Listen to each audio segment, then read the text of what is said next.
welcome once again to M5's English language learning program, Let's Speak English. I'm Gav Duncan and I'm here on your TV to help you learn English. Now, are you sitting comfortably? Yes? Good. And are you ready for today's lesson? Yes? Good. Okay, well, let's learn English together. And hello everyone. How the demons from Santo's nightmares are you all today? Are you all having fun? Did you all sleep well? Did you awake, rested and fresh? Or did you wake looking like a drowned rat? Well, which one? When you looked in the mirror this morning, did you see picture A or picture B staring back at you?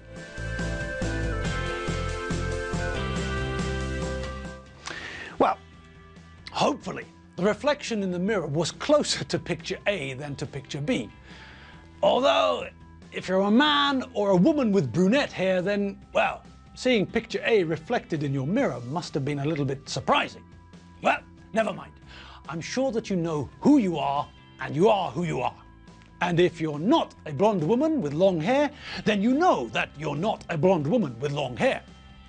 Okay, so hopefully nobody is experiencing personality problems as a result of those two pictures. Anyway, hopefully, as I said, you looked more like picture A. I mean, I don't hope that you look like a woman with long blonde hair. Unless you are a woman with long blonde hair. I just hope that when you woke up this morning, you looked as fresh as that woman in the photo. As fresh as a daisy. If, on the other hand, you looked more like picture B, then, well, allow me to offer my commiserations. I'm sorry that you woke up this morning looking like a drowned rat. Have we seen that word before? Commiserations. I'm not sure we have. Well, what do you think it means? Can you guess? Can anyone figure it out? Well, think about it from a different angle. Think about it from the opposite side. If you win a prize, say, for example, that you wrote the best essay in your class, or your painting was the best in the school, or perhaps you work at a company which deals in bananas, and at work you sold more bananas this month than any of the other banana salesmen and women. Now, in all of those situations, what would people say to you? What is it that people say to you when you tell them that you achieved something great, that you did something special? That's right. They use the noun which comes from the verb to congratulate, don't they?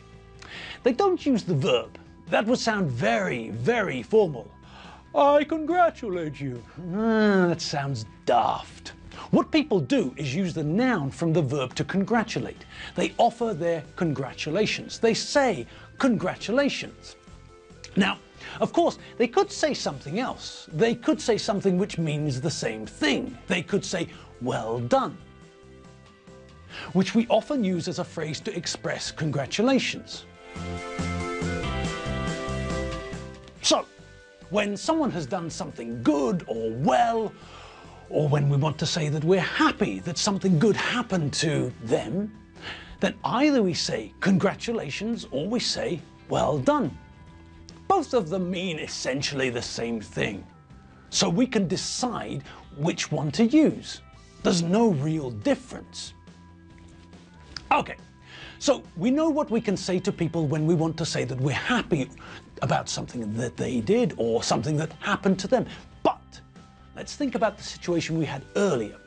Think about what I was talking about. I was talking about whether you looked more like picture A or picture B. Now, picture A is a nicer picture. Picture B is a photo of a drowned rat, which isn't very nice. Okay, the rat in the photo is not actually dead.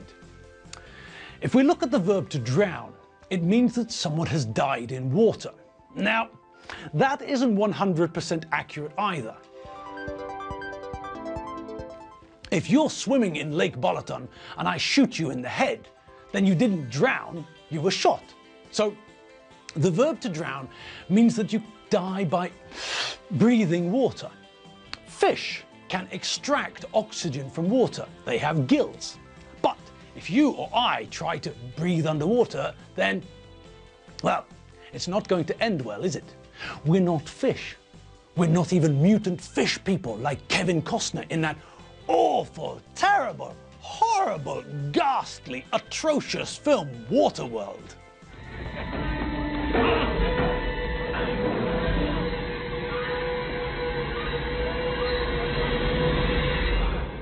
Gills.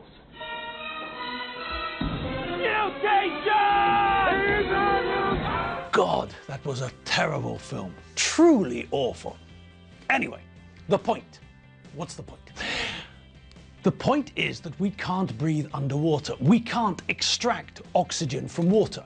If we try to breathe underwater, all that happens is our lungs, the two pulmonary sacs that we use to suck air into our bodies so that we can get oxygen into our blood, well, if we try to do that underwater, then our lungs fill up with water and we drown.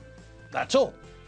Now, that's obviously not a nice thing, to die by inhaling water instead of air. But the phrase that I used, like a drowned rat, isn't literal. It doesn't actually mean that the rat in the phrase has inhaled water instead of air and has died. The phrase like a drowned rat simply means that someone looks extremely wet and untidy.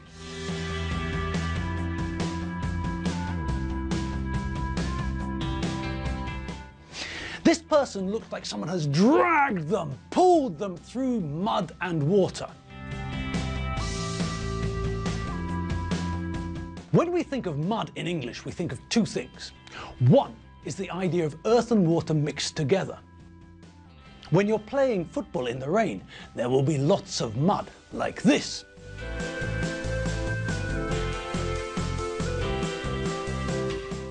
And the other thing we think of is this lot.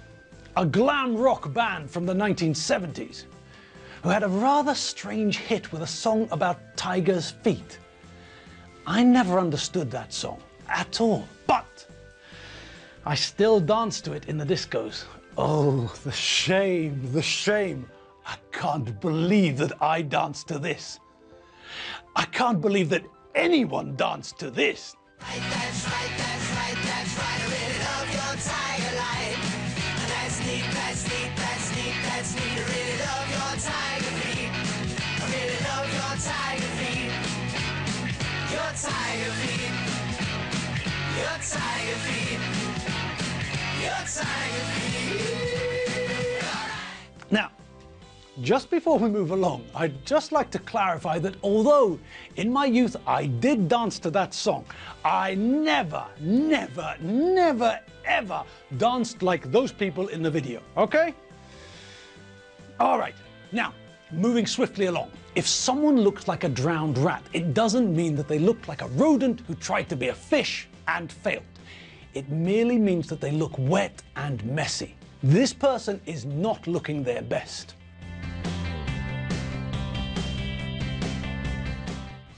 Once, when we were walking in the countryside, the heavens opened and it started to rain like some sort of monsoon. What was the result? Well, one result was the fact that we looked like a couple of drowned rats.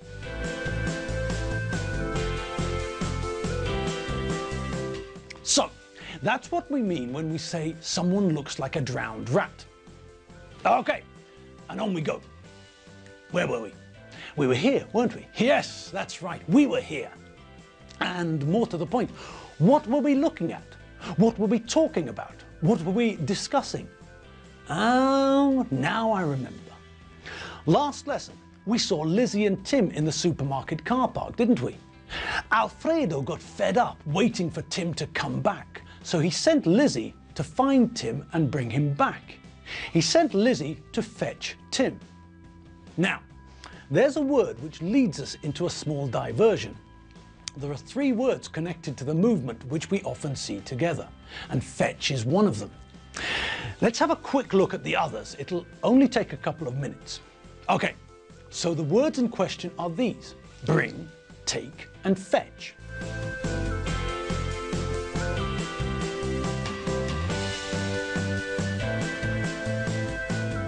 Now, Although some of these words have more than one meaning, we often use all three of them when we're talking about moving, when we're thinking about people moving things here and there. Now, as you can see, two of the verbs are irregular, only fetch is regular. But that's not particularly important at the moment. What is important is the basic difference between the three verbs in terms of movement. Let's start at the start, with the verb to bring. If someone tells you to bring something to them, then they're essentially saying this: I am here, you are there. I want you to come here with that. Now, the same idea can be communicated if we ask someone, can you hand me the hammer? Or if we ask, can you give me the hammer? But in those two sentences, the fact that we're asking the other person to give or hand us the hammer tells us that we're standing close to each other. Close enough for you to stretch your arm out and hand me the hammer. When I ask if you can bring me the hammer, then we're not close enough. Possibly we're a couple of meters apart. Possibly we're a couple of kilometers apart. We don't know. But we're not close enough for me to reach out and take the hammer from your hand. So I use the verb bring. I ask you to bring something to me. I am here, you are there, and the thing I require, the thing I need, the thing I'd like, the thing I want is in the same place that you are. So I'm asking you to come to where I am, and when you come with the thing that I need. I'd like you to bring that thing to me. Pick it up and come to where I am. That's bring. Okay, so that's bring. Now the next word, take, is the opposite idea. Now, if I tell you to take something somewhere, then there are two possibilities. The first possibility is that we're together and I'd like you to go somewhere else with something. I am here, you are here, and the thing is also here. I'd like you to go there with the thing. I'd like you to take this there. Okay, so that's the first idea that we think of with take, but there's another possibility too. Perhaps we're not in the same place. You're in one place with the hammer, and I'd like you to go to another place with the hammer. I'd like you to take the hammer somewhere else. I don't want you to bring it to me, and I'm not asking you to take it from where I am. We're not together at the moment.